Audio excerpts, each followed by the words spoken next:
Appointment Committee, which was done yesterday. Let's bring you an insight of what happened on the floor of Parliament concerning that. The Speaker of Parliament, Alban Bagbin, has directed that the House debates the report of the Appointments Committee on the Ministers of State and Deputies appointed by the President on Thursday, with a decision to be taken on the nominees on Friday, March 24. Now, this comes after the House suspended a debate on the report for more than 5 hours to offer members the opportunity to engage in a joint caucus meeting. The following report has more. The House on Thursday attempted moving the debate on the report of the Appointments Committee on Ministers of State and Deputy Ministers nominated by President Akufo-Addo, but the minority raised an objection to the move, saying they had not been offered ample time to peruse the report, hence the need for the Speaker to postpone the debate to Friday, March 24. It is important we read this document, have an appreciation of some of the issues, assuming that I have objections with some of the decisions taken by this, and I must support my objection with evidences. How can I do that within few minutes? So I will humbly suggest that we give us at least a day, and I agree with Honorable Bawe's suggestion, so that we can do justice to this. The quality of debate in this House is somewhat known to the quality of our democracy, and most importantly, appointing ministers to man the affairs of this country. So I plead with you, Honorable Right Honorable Speaker, to allow us have time with this. A document has been given to you. Right Honorable Speaker, it's 3 pages. How can you read this document, make concrete the contribution to enrich the answer and the debate in this chamber? Go on beyond this, and let's not reduce this parliament to a circus. Mr. Speaker, we should not reduce this parliament to a circus. I believe the time for raising this matter is gone, and it cannot be resurrected. Mr. Speaker, that is the procedure in this House. That is the procedure in this House. And Mr. Speaker, we know the fixation. I'm happy that people are saying that, oh, let's have time to read the report. But even before the report was even born, positions have been taken. If you want to read the report, when you are taking a position on the nominations, that you are going to oppose it, even before the production of the report. Before vetting. Even before vetting. Mr. Speaker, with the greatest respect, can we make progress on this? But the Speaker objected and rather offered the House 15 minutes to go through the report, after which the debate could be moved. Let's have a few minutes for you to go through the report, and then the motion will be moved. We are not going to suspend the motion, and was seconded by the Deputy Majority Leader Alexander Afenyo-Markin. I have considered the nominations of His Excellency the President.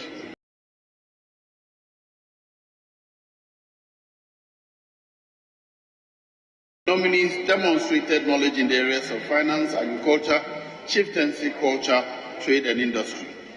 The committee therefore recommends to the House by a majority decision for the adoption of its report, recommends the approval of Honorable Katie Amond for the Ministry of Trade and Industry, Honorable Brian Champong for the Ministry of Food and Agriculture, Mr. Stephen Asamoah-Boateng for the Ministry of Chieftaincy and Religious Affairs, Honorable Mohammed Amin Adam for Minister of State, the Ministry of Finance, Honorable Osei Bonsu Amwa, the Minister of State, the Local Government Ministry, and Honorable Dr. Stephen Asamoah, Deputy Minister for Trade and Industry. Mr. Speaker, I so move. The House was later suspended upon a plea by the Majority Chief Whip Frank Anodompre to have a joint caucus meeting before the continuation of the debate. Both the minority leader and the majority leader a while ago have been engaged and have come to some decision. And the decision is that I should make this application to you, that we suspend sitting for 1 hour for a very important engagement between the two. So the debate happened on the floor of Parliament, but let's cross over to Parliament and speak to City News' parliamentary correspondent, Ni Ayikwe Okain. Ni Ayikwe, good morning. What is happening on the floor of Parliament as of now? Can you tell us, did the debate last night end? And if yes, what is expected to happen today?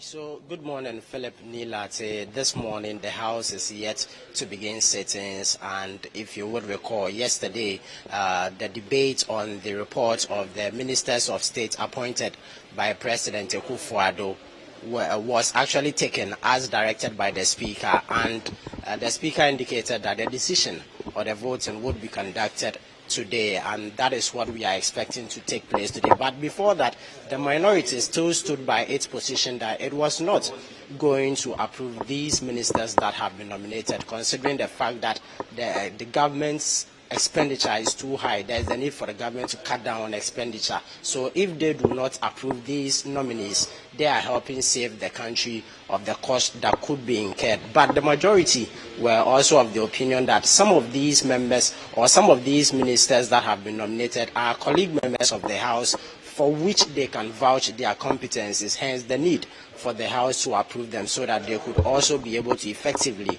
deliver on their mandate. So today we are expecting that the decision on these nominees would be taken. But I would want to get in touch with the Deputy Minority Leader of the House, Emmanuel Amakufubu, and find out from him what the stance of the minority group still is. Good morning, Leader. And welcome to. I'm fine. Yourself? Yes, I'm doing. All right. So we want to find out from you what is the stance or the position of the minority going into this decision that will be taken on the nominees. I think we are not debating again on this issue. I mean, we made our positions very clear yesterday, and the stand is a very principled one. And we are standing with the people of Ghana. And as we all know, our country is indebted. We've told that to the world, that we can pay our debts. As we speak, our finance minister is leading a delegation in China to try.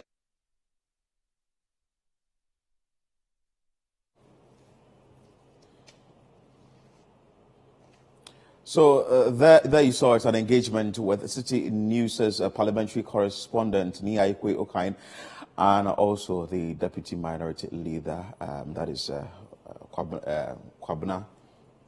Okay, let's cross over back to Ayikwe and give you that feed from Parliament.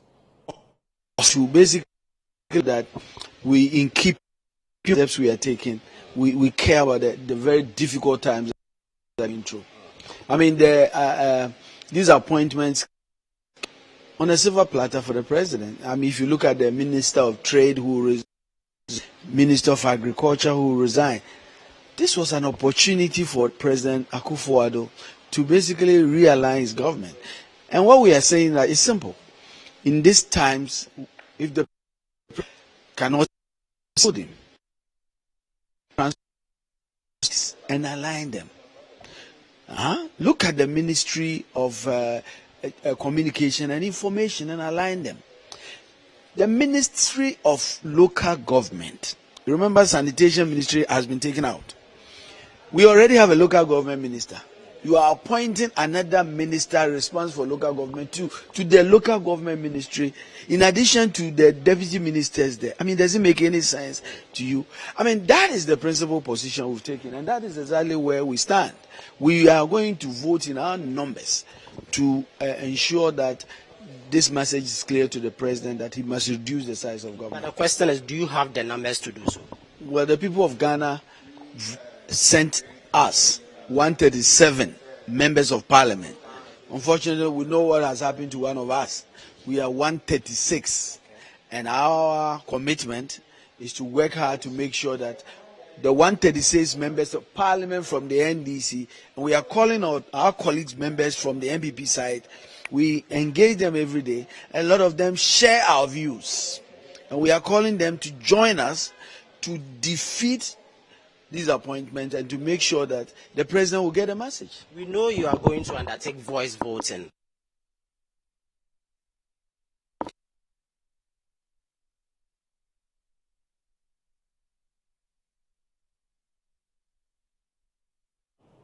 So that was an interview with Emmanuel Amakofibwa, who is the Deputy Minority Leader in Parliament, and also the MP for Elembele, speaking to City News' Parliamentary Correspondent, Ni Ayikwe Okaine. The NDC side in Parliament still stands on their grounds, and they are saying that, well, we are not going to approve these nominees or these ministers that the President has appointed.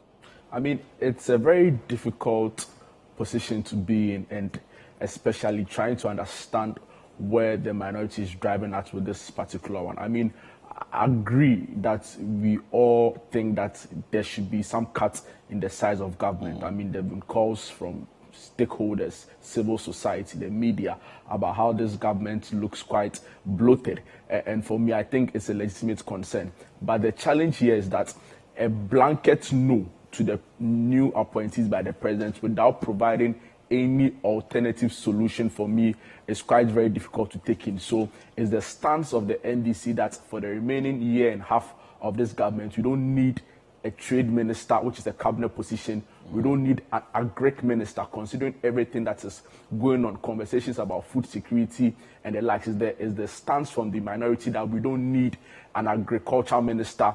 Is it that we don't need a minister? You see, I feel like they need to refine their position on this particular issue. If there are cases that for certain positions, like let's say a minister of state at the finance ministry or at the local government ministry, considering the circumstances we find ourselves in, is not necessary, they should make that case. But I mean, the challenge really has come to be what it is, because to a large extent, government has also not helped themselves in that regard. You'd recall the Deputy Minister of Finance interview on the City Breakfast Show early on this week. And the question was put out, what are you doing as part of this burden sharing the Finance Ministry keeps talking about? And they say, oh, for instance, we stopped the NAPCO.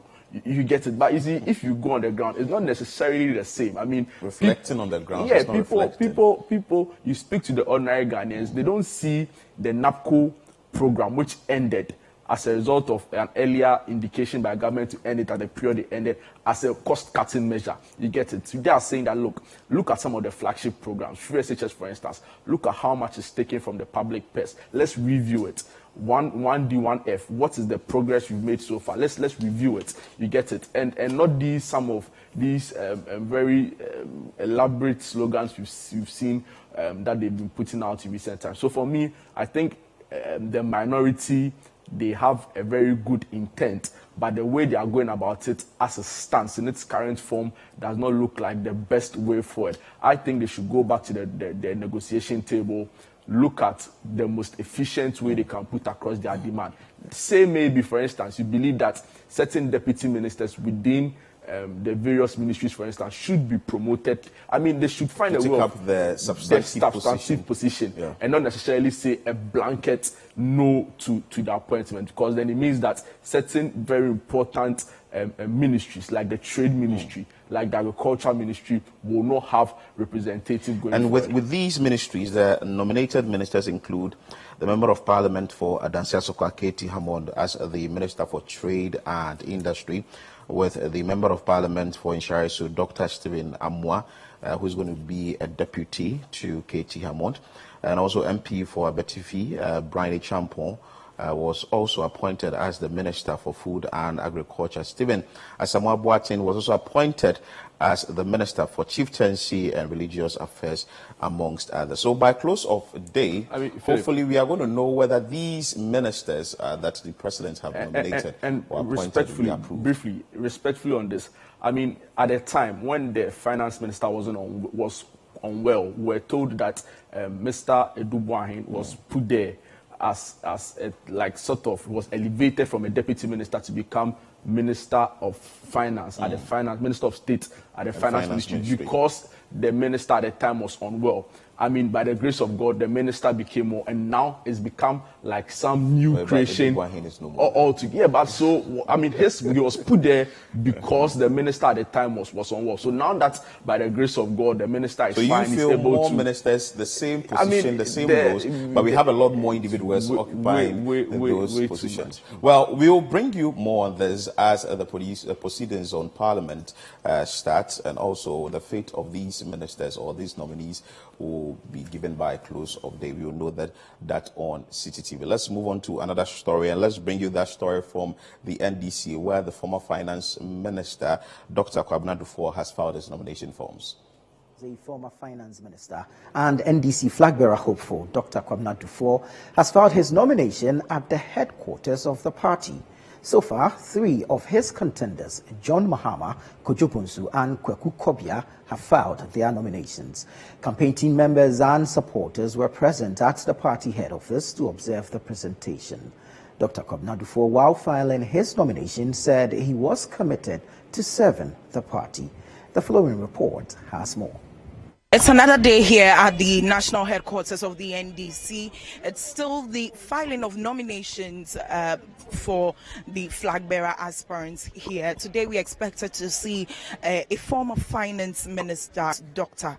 Kwabena Duffuor, and he's expected to arrive here in some few minutes' time. You can see a lot of supporters who have come all the way from other regions, particularly the Ashanti region, and they have come here to support the former finance minister. And we also have a tight security presence here, who are also here to ensure that law and order is maintained. And so we'll just get in there to just speak to some of his supporters to find out what they are here to do. Basically, we know they are here to support him, and why they think that Dr. Kwabena should be voted for. An economist to handle our economy, manage it well for everybody to be comfortable. If not, I'm leaving for Togo. Dr. Kwabena Duffuor just arrived, and with his entourage, heavy security presence solidly behind him, and the number of supporters also here cheering him up. He's yet to file his nomination.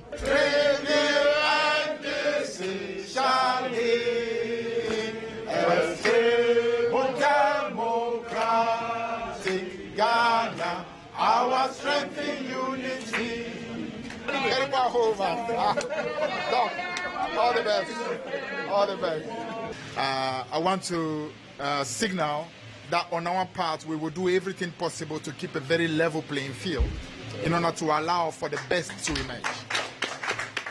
Former member of parliament for Ablekuma South constituency, that is Fritz Bafour. I've just spotted him, and he has been endorsing the candidature of Dr. Kwabena Duffuor.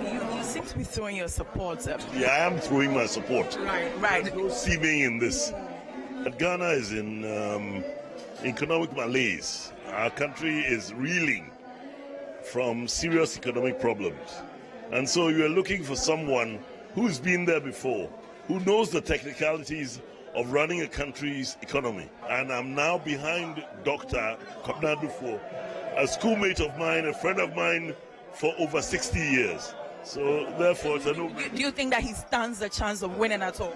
Of course, otherwise I wouldn't be here. We're going to work very, very hard to ensure that his aspirations are met.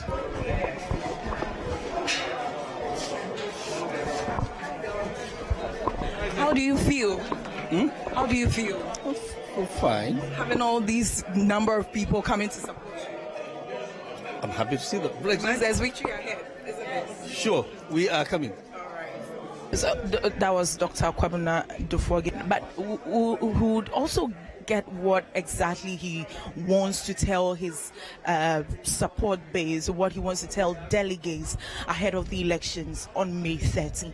The submission of forms, it means we are ready to start the battle. Hello? So today we are starting the battle. Once I've been talking about the grassroots, that the power belongs to you. The power is yours. Therefore, take it and use it and vote properly. The economy is coming back. Ghana is coming back. We are going to restore hope and national pride.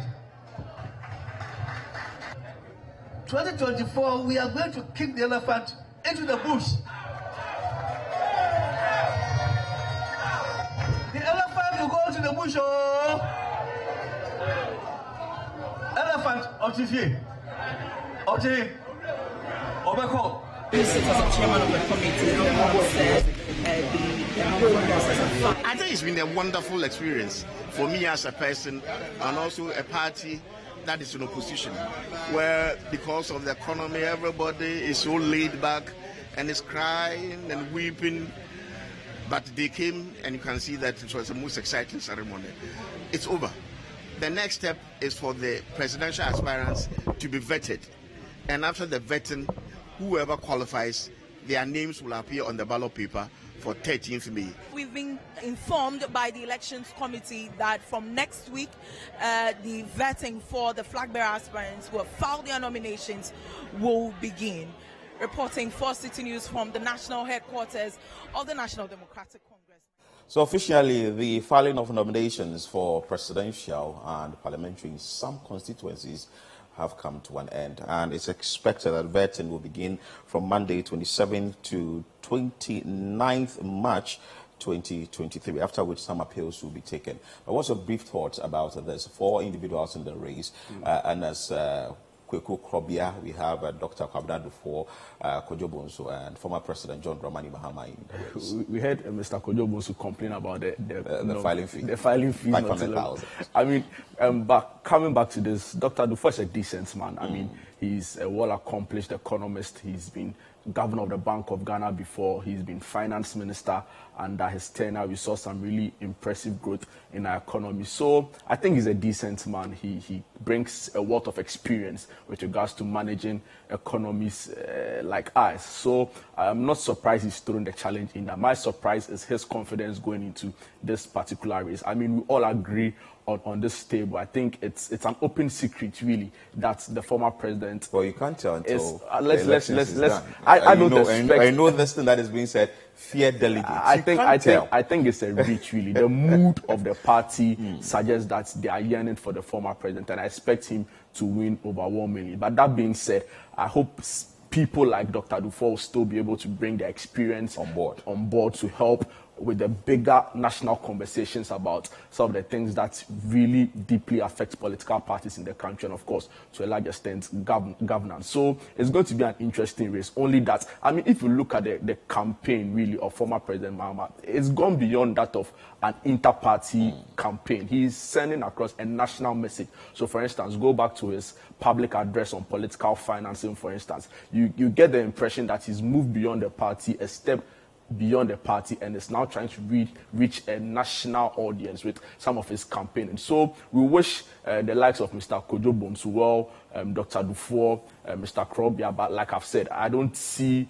or expect, unless the miraculous happens. But a quick one, what do you make of the parliamentary hopefuls, candidate hopefuls in some of the constituencies? For instance, Ketu North, we know the Magbana, and also we know of the Ablekuma South constituency, where the sitting MP still wants to take up the nod, and some other constituencies. What do you make about these new faces coming in, young ones and all that? I mean, it's a phase really in every political party's life where you see that at a certain point you see some new, energized young blood trying to take up various leadership positions. The difference here is that for some of the people coming on board now, they are young, but they are bringing in some wealth of experience. So, for instance, Edem Agbana, he's been around for some time, from his days as SRC president, then going to working very closely with the then Deputy Education Minister, Mr. Samokujo Ablakwa, became Deputy Youth Organizer of the party. He's been around to becoming spokesperson for Johnson Asidun Ketia's campaign. These are people who've been around for some time. So although they are young, they are bringing some experience.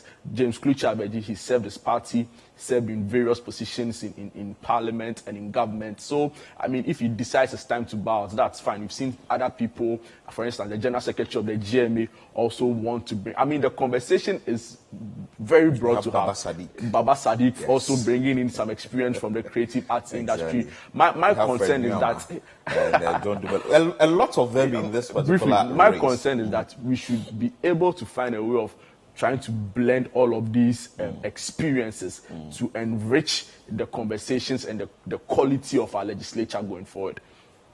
Exactly. So we'll be bringing all the actions that will be happening concerning the primaries for the presidential and also the parliamentary as far as the National Democratic Congress is concerned.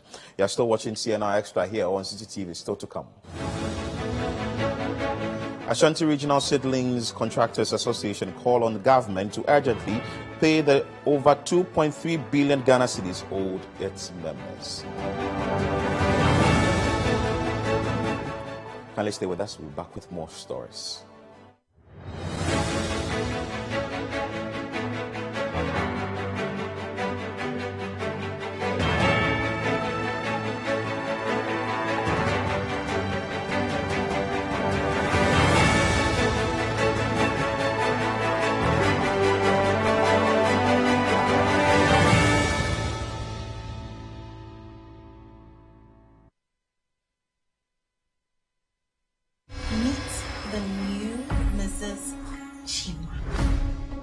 Sure say your hospital go OP if you hear the final way I get for your dog. I still have your underwear in my office drawer. I could never imagine you would end up being my stepmother. Anybody with the capacity to give you great joy can also bring you insufferable pain.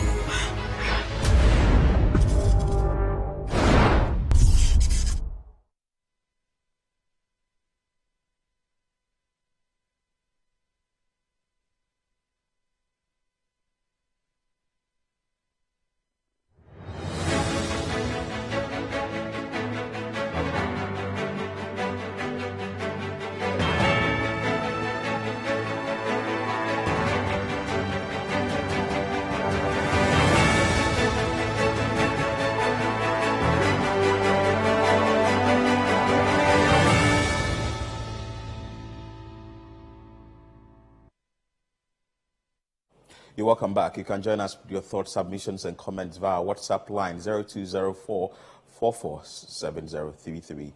And let's go straight to another story, and that has to be in the Ashanti region, where the Ashanti Regional Seedlings Contractors Association are calling on government to urgently pay them over 2.3 billion Ghana cedis owed them. The Ashanti Region Seedlings Contractors Association is calling on government to, as a matter of urgency, pay the over 2.3 billion Ghana cedis it owes its members for the supply of seedlings for the tree planting exercise during the Green Ghana Day celebrations for 2021 and 2022. The association laments that government's failure to pay the monies is affecting them heavily, as they are constantly being chased by their debtors, and some of them risk 7 jail terms. Ashanti Regional Correspondent Fatih Aminu Ibrahim reports. The Akufo-Addo-led government introduced the Green Ghana Day celebration in 2021 as part of a national afforestation program to restore Ghana's lost forest cover and also to contribute to the global efforts to mitigate climate change. Since its inception, the government during the Green Ghana Day provides free seedlings to be planted across the country. Some of the contractors of the seedlings used for the Green Ghana Day activities say they have been left frustrated by government's failure to pay them the over 2.3 billion Ghana cedis owed them for providing seedlings. According to the Ashanti Region Seedlings Contractors Association, several engagements with the Ministry of Lands and Natural Resources for government to pay them for providing seedlings in 2021 and 2022 have been unsuccessful despite the many assurances. The members of the association say they are currently frustrated as they are constantly being harassed by banks they secured loans from to procure the seedlings. In an interview with City News, the secretary of the Ashanti Region Seedlings Contractors Association, Gloria Amponsa, who spoke on behalf of the group, called on President Akufo-Addo to intervene in ensuring they are paid to lessen their burden. A lot of our people are in trouble. Some, the law courts are catching them. And we are very, very, very, very hot. As I'm standing here, we did our seedling supply from 2021 and then 2022 season. And the government is owing us 2,353,928 Ghana cedis, all the contractors. And We've been to the Forestry Commission several times to no avail. We went there, sometimes we even sleep there, but all the promises they give us has not come to pass. We have gone to the Lands Commission and Natural Resources, yet all their promises have not been fulfilled. We have also contacted Benito, who is in charge of the Green Ghana Seedling Project. But it's unfortunate, when we go there, he treats us like we are not humans. He doesn't feel for us. As I'm standing here, I have 5 children, and I'm taking care of them. I went in for a loan from the bank, and it's very pathetic. But when we go there, the way he treats us, as if we are not part of Ghana, Ghanaians. So please, we are pleading with Nana Akufo-Addo. We know you love your people. Please come to our aid. Members of the Ashanti Region Seedlings Contractors Association want government to attach seriousness to their demands. For CNR, Fatih Aminu Ibrahim. The Ashanti Region Seedlings Contractors say they are owed 2.3 billion Ghana cedis for giving seedlings for Green Ghana Day. And I remember very well when this Green Ghana Day event was being done, there were talks from government that there's going to be some monitoring of these seedlings and how they are going to flourish into the exact purpose for which they were planted. The question is, are they there? Philip, it's even more disheartening when you take your mind to the story that came early on this week about how some goats chewed some seedlings in some parts of the country. And for me, I'm wondering, you have a very elaborate project such as this, Green Ghana, right? In the management of the project, what was the plan put in place to forestall some of these things? Or is it that they didn't even see it coming in the first place? So it is quite unfortunate. The initiative is great. I mean, climate change is huge. Conversations about it is huge.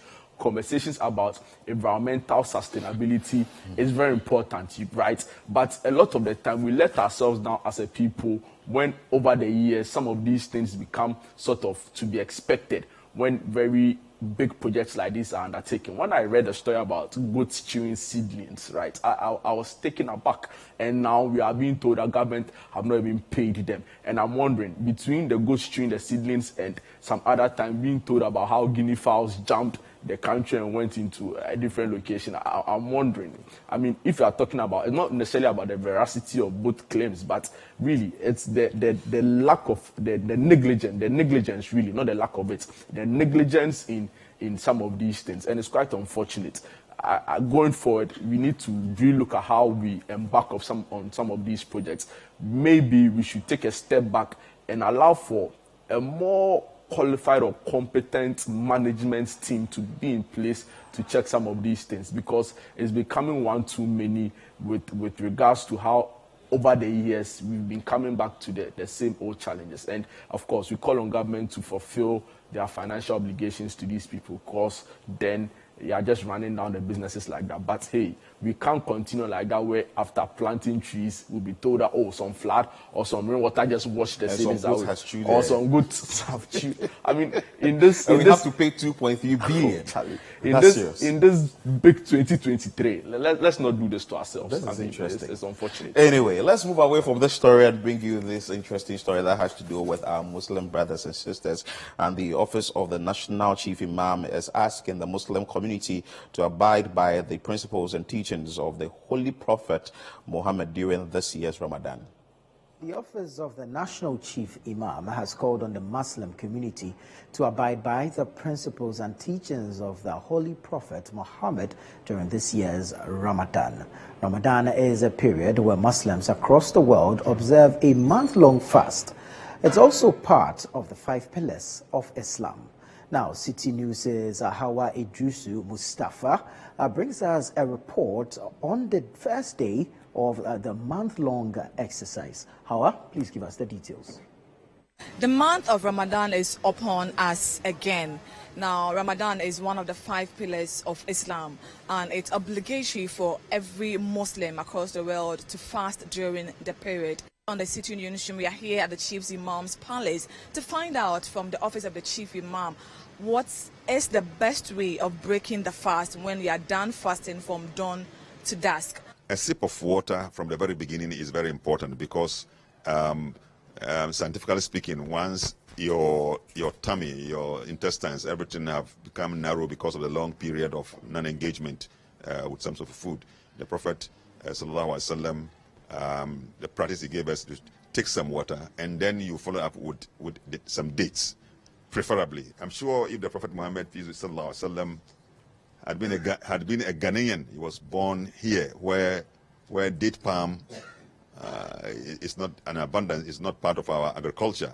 For example, I'm sure a certain different fruits would have been preferred. Now, medical-wise and health-wise, we are here to seek medical advice from the experts on what we should be doing and the things that we're not supposed to do during this period, so not to have any complications at the end of the day or at the end of the month-long festival. We are here at the Rayan Medical Center and we are joined by Dr. Faisal Sule. Is it advisable for Muslims to fast during the period, maybe for persons who may have some medical condition? Health-wise, is a very good exercise to fast during the month of Ramadan. The kind of fast we observe during Ramadan is what falls under what we term intermittent fasting. It's not a continuous fasting where you are deprived of the body throughout, like others do maybe for 30 days or so. So this is a very healthy one that has numerous health benefits. Yeah, it's besides the health benefits, as we all know, the spiritual benefits coming with body, disciplining yourself to avoid certain things, sex, food. And also, we've also been found and probably confirmed scientifically that it helps the body take care of itself. So we are here at the Nima market to check the prices of fruits and dates. Then they started Chiriano. Nyama mukase. Oh, nyama dia koye mai. Omo tadia. On so bi wa on time the fruit. Fruit no mo din afi ba ko. Enti omo ya fast ne sana. Aya na mo boan e pa ni fruit. Na mo fruit na ne boy din. Enya ne season. Enti ama bibia boy din. Last year to mango say 5 cedi. But this year they are going 10 cedi, 20 cedi. Oh, banana so last year to banana 5 cedi. Last year banana so to can 2 million. And they go 4 million, 4.5. Bibia asam. Up we first near 24 million and then 4.5. Grapes we are turning 3 million and then 3.5. And then also quite the season. How is it going? Oh, today is going very well. Like despite the fact that the sun was scorching, but then it's been well, and I can see the sun. The sun is gone and it's cloudy, but then we are coping. Inshallah, we are going to get it to the end. Now from Nima, let's now head to Parliament and speak to some members of Parliament on how they combine the tedious nature of the month of Ramadan plus the work of the House. Let's listen to some of the members of Parliament. As Member of Parliament, normally we start at 10 a.m., so that allows you to be able to do Suhoor and Fajr very well, and to pray that you end with Maghrib and Isha, and then to be able to do your prayers. So that's what is important for us. As a Member of Parliament, it's another additional responsibility, and what it is that the responsibility comes with some cost, because if you're a Member of Parliament, your constituents and the opinion leaders and the Islamic clergy are expecting that you get some money to give to the people that you have been doing. I've been doing a lot of donations across before even I was being a Member of Parliament. So obviously there's some sense of expectations, but all in all, it's good to also do zakat. No matter the nature of work you do, you have to fast. As long as you are healthy, as long as you don't have any terminal illness. I mean, the interesting thing is that if you go to the rural areas, people are fasting and they are on the field working because it is obligatory. So as to how we cope with the fasting and the work we do here, like I said, we don't have any option. Now, from all the speakers we have been hearing from tonight on the City Union, one thing is for sure, that you need to forgive your neighbor or you need to forgive your friends during this holy month of Ramadan. From the Nima market here in Accra, my name is Hawa Idrisu Mustafa for City News. And of course, this is going to go very well. I think I have to join this year, so that because one of the speakers made mention of the spiritual and the health benefits to lose weight. I mean, you have to join for obvious reasons. I mean, we wish our Muslim friends and brothers and sisters the very best in this month, in the holy month of Ramadan. We hope that all their aspirations, their heart's desires will be met whilst they go through this spiritual exercise. So we are with them. We are with them in these times.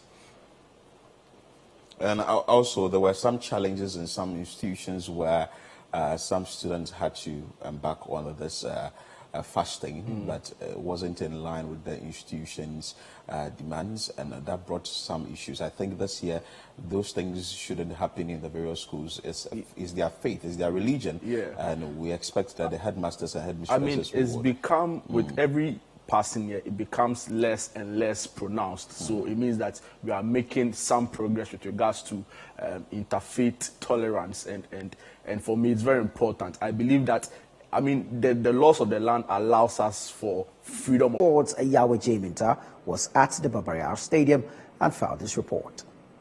The day you dropped, Edmonado starting and Mohamed Salisu's fitness not trusted enough, Chris Hughton delivered a big statement in his first game as Black Stars head coach. While the overall play left much to be desired, Chris Hughton announced his tenure as the lead technical man in the dugout with a win. After a generally flat performance, Hughton's men finally ended the game on a high note, with Antoine Semenyo scoring the winner in added-on time. After tasting African football as Black Stars head coach for the first time, Chris Hughton talked about the major challenge with playing football on the continent. Some of the things I learned but I already knew. Sometimes in the heat, it's difficult for the game to have 90 minutes of the tempo that you would like. It's almost impossible. So the game will always be up and down, and there will be times in the game where supporters will look at and think, the tempo needs to be higher. But it's difficult, in these conditions. But it's the same for both sides. So it's about making the most of those moments that you have.